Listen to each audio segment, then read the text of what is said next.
नमस्कार, जय भवानी दोस्तों। स्वागत है आपका फिर से आपके अपने YouTube चैनल एम्बिशन क्लासेस 2019 में। तो दोस्तों, आज हम लेके आए हैं क्लास 12th के लिए टॉपिक्स। तो आई होप कि आप सब लोग ठीक होंगे और आपकी फैमिली में भी सब ठीक होंगे। तो आज हमारा 12th टॉपिक रहने वाला है और चैप्टर आज हमारा रहने वाला है केमिकल काइनेटिक। जी हाँ दोस्तों, केमिकल काइनेटिक चैप्टर का नाम रहने वाला है आज। चैप्टर इतना टफ नहीं है, बट जो चैप्टर टफ नहीं होता है मोस्टली स्टूडेंट्स वहीं पर गलती करके ज़्यादा आते हैं। तो ये चैप्टर टफ नहीं है, इजी चैप्टर है, बट इस पर न्यूमेरिकल्स बेस्ड होते हैं और न्यूमेरिकल्स इजी भी होता है। इजी के चक्कर में स्टूडेंट इतने एक्साइटेड हो जाते हैं कि अधिकांश मोस्टली यहाँ से गड़बड़ करके आते हैं, गलत कर देते हैं। तो आज हम टोटली किस पर बात करने वाले हैं? बेसिक कॉन्सेप्ट पर। बेसिक कॉन्सेप्ट पर धीरे धीरे हम आगे की ओर चलेंगे, न्यूमेरिकल्स भी लेके आएंगे इस चैप्टर से। तो आज फिलहाल हम बेसिक कॉन्सेप्ट पर ही डिस्कस करेंगे। तो दोस्तों, बिना डिले किए स्टार्ट करते हैं आज का हम टॉपिक्स। तो बात करेंगे, सबसे पहले स्टार्ट करते हैं हम अपने क्लास के मोटो के बेसिस पर ही, बेसिक टू एडवांस। सबसे पहले हम जानेंगे बेसिक चीज़ों के बारे में कि केमिकल काइनेटिक एक्चुअली में होता क्या है। Chemical kinetic is the branch of chemistry which deals with the study of rate of reaction and its mechanism। हमने कहा गया कि केमिकल काइनेटिक क्या है? केमिकल काइनेटिक एक ब्रांच है। Chemical kinetic is the branch of chemistry. It's the branch of chemistry which deals with the किससे? which deals with the rate of, or we can say the chemical reaction rate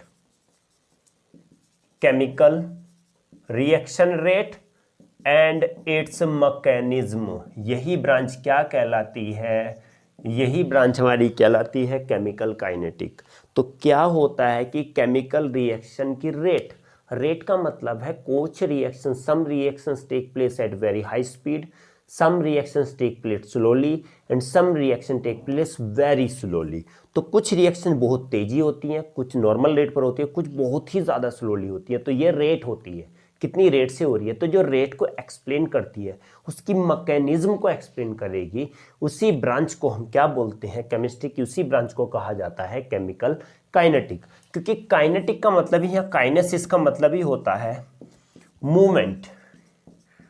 movement होता है। Kinesis का मतलब ही क्या होता है? Movement, यानी कि वो केमिकल रिएक्शन के मूवमेंट को शो करती है। उसी को वो क्या बोलते हैं? केमिकल काइनेटिक बोलते हैं। You have already studied in class 11 the thermodynamics. एक वर्ड आप लोगों ने पढ़ा होगा चैप्टर में, thermodynamics. Thermodynamics only tells about only the feasibility of the reaction. Thermodynamics सिर्फ हमको रिएक्शन की फिजिबिलिटी के बारे में बताती कि ये बताती कि रिएक्शन हो रही है, बट ये नहीं बताती कितनी स्पीड से हो रही है या कैसे हो रही है। जबकि सेकेंडली केमिकल काइनेटिक की बात आती है। केमिकल काइनेटिक, तो केमिकल काइनेटिक किसको बताती है? ये बताती है हमारे रेट ऑफ रिएक्शन को बताती है कि रिएक्शन की रेट कैसी है, ये उसको बताती है। There is a slightly difference between the thermodynamics and chemical kinetic. Thermodynamics tells about the feasibility of the reaction, whereas chemical kinetic tells about the rate of the reaction। Okay, clear हुआ? तो क्या ये branch होती है जो किससे deal करती है? केमिकल रिएक्शन की रेट से और उसकी मैकेनिज्म से। केमिकल काइनेटिक कहलाती है। अंडरस्टूड? ओके, नाउ बात करेंगे। अब यहाँ पर एक टर्म आ जाता है rate of reaction. What do you mean by rate of reaction? Rate of reaction क्या होता है? What do you mean by rate of reaction? So rate of reaction is defined as the change in concentration. What? Change in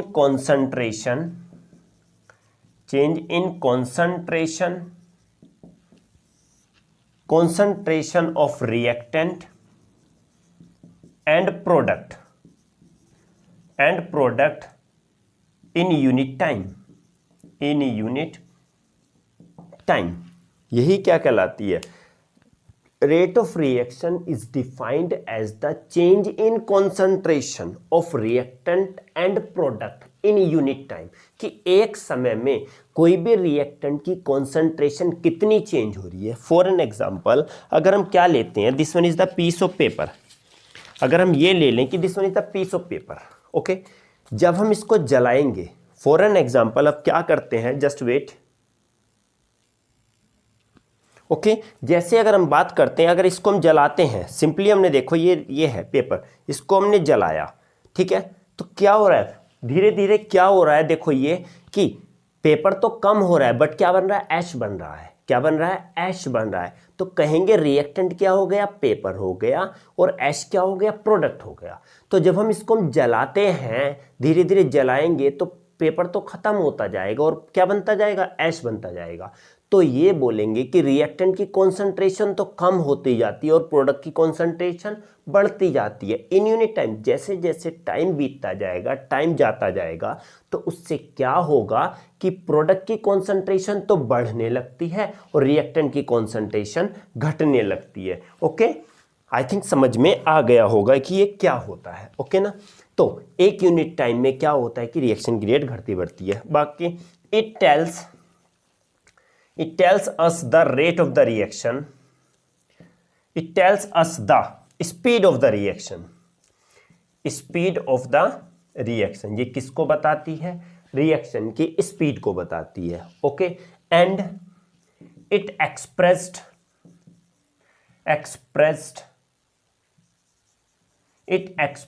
in term of change in concentration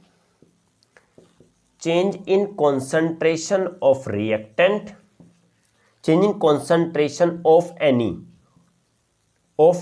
one of the reactant and change in and any one of the product, okay, क्या होगा कि ये क्या बता रही है, इस reaction की स्पीड को बताती है, रेट ऑफ रिएक्शन। दूसरी बात, इसको किस में एक्सप्रेस करते हैं, in term of the change in concentration end of any one of the reactant. कोई भी एक रिएक्टेंट की कॉन्सेंट्रेशन कम अगर होती है या फिर किसी भी एक प्रोडक्ट की कॉन्सेंट्रेशन बढ़ती है, तो उसमें क्या हो रहा है, कुछ ना कुछ तो चेंज हो रहा है ना। रिएक्शन की कॉन्सेंट्रेशन में चेंज हो रहा है और प्रोडक्ट की कॉन्सेंट्रेशन में भी चेंज हो रहा है, तो कुछ ना कुछ जब चेंज होता है तो यही किसको एक रिप्रेजेंट करती है, रेट ऑफ रिएक्शन को रिप्रेजेंट करती है। ओके, आई होप कि ये वाला ये क्लियर हुआ होगा। तो दोस्तों अभी इसको आप चाहे तो स्क्रीनशॉट ले सकते हैं, इसको हम थोड़ा सा और एक्सप्लेन करेंगे। दोस्तों अगर समझ में आता है तो प्लीज़ लाइक शेयर सब्सक्राइब जरूर कीजिएगा, क्योंकि दोस्तों हमें मेहनत लगता है इसको बनाने में, तो प्लीज़ सपोर्ट करते रहिएगा, अपने दोस्तों में भी शेयर करते रहिएगा। आई होप कि दोस्तों आपने कर लिया होगा ये। तो आगे बात करेंगे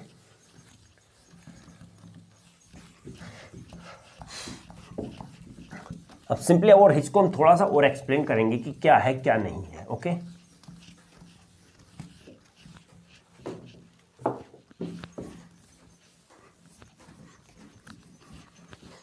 ओके, तो दोस्तों बात करेंगे, अगर माना कोई भी रिएक्टेंट चेंज हो रहा है प्रोडक्ट में। ओके, सिंपली अब इसका थोड़ा सा और बड़ा कर लेते हैं कि कोई भी रिएक्टेंट अगर चेंज हो रहा है प्रोडक्ट में, देन वो R1 and R2 are the initial and final concentration of reactant.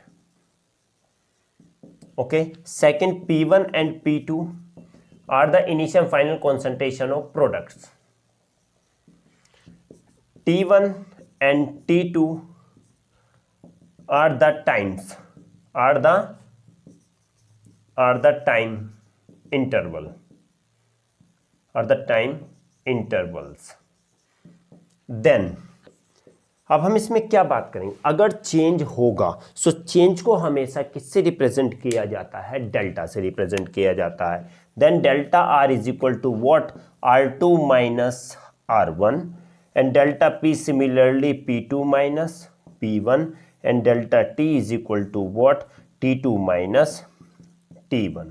क्योंकि R1 R2 ये क्या थे, ये सारे के सारे तो क्या है, इनिशियल रेट के हैं, स्टार्ट होते हैं और ये फाइनल जब रिएक्शन हो जाती है कुछ समय के बाद, तो दिस वन इज द क्या है, फाइनल हो जाते हैं। ओके, आई होप कि ये वाला समझ में आया होगा। तो दोस्तों एक बात और आती है इसमें, एक छोटी सी बात और आएगी। अगर क्या होता है कोई भी रिएक्टेंट प्रोडक्ट में चेंज होता है, तो माना रिएक्टेंट पहले 1 था, फिर रिएक्टेंट 2 हो गया, अभी इसमें कंफ्यूजन हुआ कि 1 2 क्या है ये।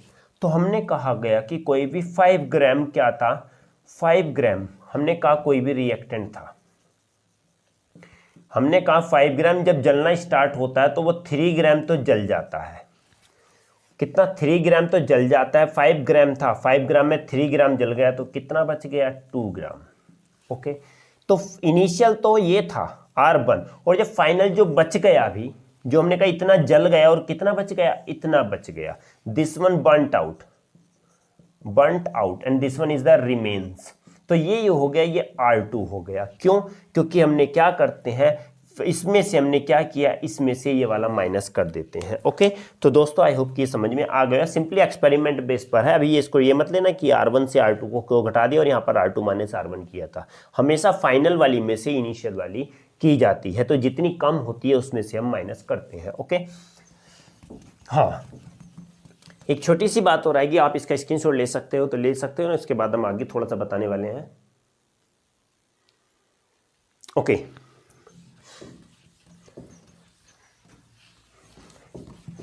एक छोटी सी बात और आती है दोस्तों इसके अंदर। ओके, बात आती है रेट टू पी। अगर रिएक्टेंट से प्रोडक्ट बन रहा है, तो अभी हमने बताया था कि रिएक्टेंट की कॉन्सेंट्रेशन कम होती है और प्रोडक्ट की कॉन्सेंट्रेशन धीरे धीरे इंक्रीज होती है। तो क्या लिखेंगे यहां पर, rate of disappearance of reactant. क्या होती है, rate of disappearance of reactant की रेट ऑफ डिसअपीयरेंस क्या होती है। रेट ऑफ डिसअपीयरेंस का मतलब है माइनस हो रहा है, तो माइनस लिखेंगे। ध्यान रखना माइनस साइन क्यों यूज किया रहा है, क्योंकि डिसअपीयर हो रहा है, कम हो रहा है, डिक्रीज हो रही है कॉन्सेंट्रेशन रिएक्टेंट की, तो माइनस dR/dt, और we can say that minus delta R/ΔT। Okay, तो इसको किस टर्म में लिखते हैं, माइनस dR/dt। dR टाइम के रेस्पेक्ट में हो रहा है, कॉन्सेंट्रेशन किसकी, रिएक्टेंट की डिक्रीज हो रही है, तो रेट ऑफ डिसअपीयरेंस हो गया। तो रेट ऑफ डिसअपीयरेंस को हमेशा कैसे रिप्रेजेंट करेंगे, माइनस साइन से रिप्रेजेंट करते हैं। बात आती है rate of appearance. Rate of appearance of what, product के अपीयरेंस की बात आएगी, तो प्रोडक्ट में क्या होता है, इंक्रीज होता है प्रोडक्ट की कॉन्सेंट्रेशन। जैसे जैसे रिएक्शन होती जाती है तो प्रोडक्ट बढ़ता जाता है। तो इसी वजह से that's why we are using the positive sign before the P/dt, और we can say that P/ΔT। Okay, these are the reactions, so these are the representation for the rate of disappearance, and this is the representation for rate of appearance of product and disappearance of reactant. Okay, minus क्यों use किया, क्योंकि disappear हो रहा है। Positive क्यों use किया, क्योंकि appear हो रहा है, because the concentration of product in going to increases, that's why we are using positive sign, and the negative sign because the concentration of the reactant going to decreasing. Okay, that's why we are using the negative sign. Okay, next बात आती है, अब इसमें छोटी सी बात हो आएगी कि क्या होता है कि तो अभी हमने बता दिया है कि नेगेटिव साइन क्यों लिया। हाँ, यूनिट की बात आती है। यूनिट क्या होती है, unit of rate of reaction. Rate of reaction की बात आती है तो इसमें क्या होती है, मोल पर लीटर पर सेकेंड होती है। क्या होती है दोस्तों, मोल पर लीटर पर सेकेंड, और मोल L-1 S-1 इन एक्वस। ध्यान रखना इन एक्वस मीडियम में होती है, बट यूनिट ऑफ अगर बात आती है ATM पर सेकेंड, तो ये आती है हमारी गैसियस में, इन गैसियस फेस में आएगी। ध्यान रखना दोस्तों इसका, ठीक है, थोड़ी थोड़ी यूनिट चेंज है। एक्वस में क्या आने वाली है, मोल पर लीटर पर second, and in gaseous face में हम क्या लेंगे, ATM पर सेकेंड लेते हैं। तो दोस्तों आई होप कि ये समझ में आया होगा। तो ये हमारा क्या था, बेसिक कॉन्सेप्ट था, किसके बारे में, केमिकल काइनेटिक के बारे में। ओके, चाहो तो आप स्क्रीनशॉट भी ले सकते हैं दोस्तों इसका।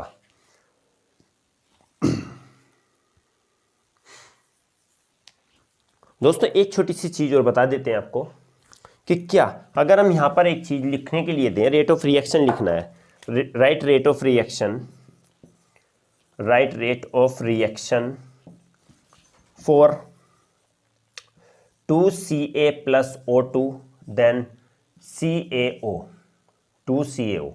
So how will you write the chemical equation? So how will you write the rate of reaction?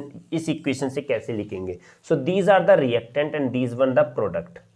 Reactant and reactant. Okay. So कैसे लिखेंगे? Rate of reaction, इसमें ध्यान देना बहुत समझदारी की बात है दोस्तों, में ध्यान से करना।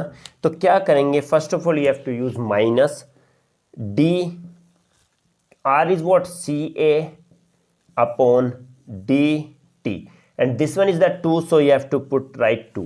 ओके, 2 अगर यहां पर कोफिशिएंट है 2 अपॉन में लगाएंगे इसका, is equal again minus for this one d, and this one is the O2, there is no coefficient, so you have to write only dt, then is equal plus d, this one is the CaO and there is also the coefficient, then 2 dt। तो अगर rate of reaction लिखने के लिए अगर आती है तो rate of reaction इस इक्वेशन के लिए हम कैसे लिखेंगे? Minus D Ca upon 2 dt minus D O2 upon dt plus D Ca upon d2 dt। Okay, तो दोस्तों क्या होता है कि ये सिंपल सी चीजें देखो समझ लेते हैं अभी। तो क्या है, माइनस तो ये रिएक्टेंट है इस वजह से माइनस लगाया, डी हमने क्या लेते थे R, तो रिएक्टेंट Ca ले लिया अपॉन dt ले लिया, और 2 हमारा कोफिशिएंट 2 हमने ये लगा दिया। क्लियर? सेकंड आता है ये भी रिएक्टेंट है, that's why we are using negative sign minus D, and this one is the reactant upon dt। Coefficient होगा तभी यहाँ लगाएंगे, कोफिशिएंट नहीं होगा नहीं लगाएंगे। ये प्रोडक्ट आ गया, so you have to write plus D, product CaO upon 2 is given then 2 dt। So this is the required rate of the reaction. किसी की भी आए कैसे भी आए तो आप आसानी से इसका लिख सकते हैं। चाहो तो दोस्तों इसका कंप्लीट स्क्रीनशॉट भी ले सकते हो।